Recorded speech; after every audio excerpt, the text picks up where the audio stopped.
Every single day you wait to start investing, you're losing money. Imagine this. If you had invested just $100 a month for the past 5 years, you could already have over $7,000 today. But here's the good news. It's not too late. Most people think investing is only for the rich or financial experts. But the truth is, anyone can start, even with as little as $50. In this video, I'll take you step by step through how to begin investing as a complete beginner, and I'll share simple, real-life examples so you can follow along easily. By the end, you'll know exactly where to start and how to avoid the common mistakes that keep most people broke. Step 1. Understand what investing really means. Investing is the process of putting your money into something that can grow over time, like stocks, real estate, or mutual funds. Here's an example. Imagine you plant a mango seed. You water it, take care of it, and over the years, it grows into a tree that gives you fruit every season. That's what happens with money when you invest wisely. And thanks to compound interest, your money starts earning money, then that money earns even more money. For example, if you invest $100 every month for 10 years at an average 8% return, you'll end up with nearly $18,000, even though you only deposited $12,000. That's the power of compounding. Step 2, set your financial goals. Before you invest, ask yourself, why am I investing? Is it for buying a car in 3 years, saving for your child's education in 10 years, or building wealth for retirement 30 years from now? For example, Sarah wants to retire early. She calculates she needs $500,000 by age 50. That's her goal.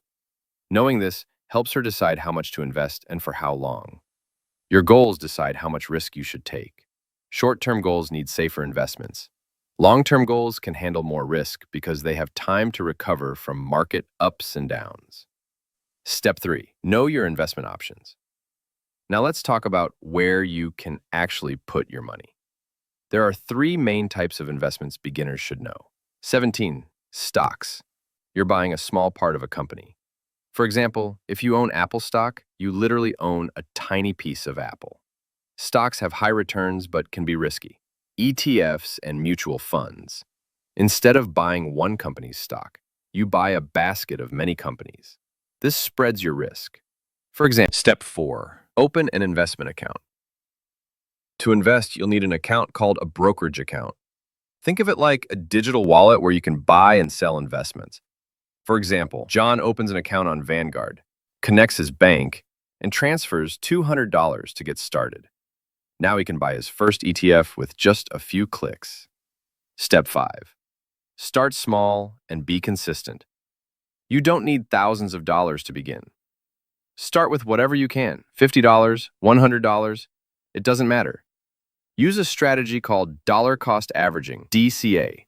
Invest a fixed amount every month, no matter if the market is up or down. For example, Emma invests $100 every month in an S&P 500 ETF. Some months the price is high, some months it's low, but over time she gets a good average price and avoids trying to time the market. Step 6. Stay patient and keep learning. Investing is not a get-rich-quick game. It's about building wealth slowly and steadily. For example, Warren Buffett, one of the richest investors in the world, made 99% of his wealth after age 50 because he let his investments grow for decades. So be patient. Don't panic if the market drops. Stay consistent, keep learning, and let time do its magic. If you found this video helpful, hit the like button and subscribe for more finance tips every week. Your financial freedom starts now.